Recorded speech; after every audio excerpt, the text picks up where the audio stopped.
The Cueva del Indio Nature Reserve in Arecibo, Puerto Rico, is a stunning coastal site famous for its ancient Taíno petroglyphs carved into limestone walls and its dramatic volcanic rock formations.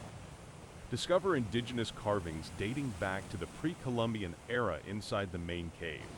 Walk along the coastline to see impressive natural rock bridges rising above the Atlantic Ocean. The site served as a filming location for movies like Pirates of the Caribbean and Treasure Island. If you enjoy this content, please like, share, and most importantly, hit that follow. Thanks for watching.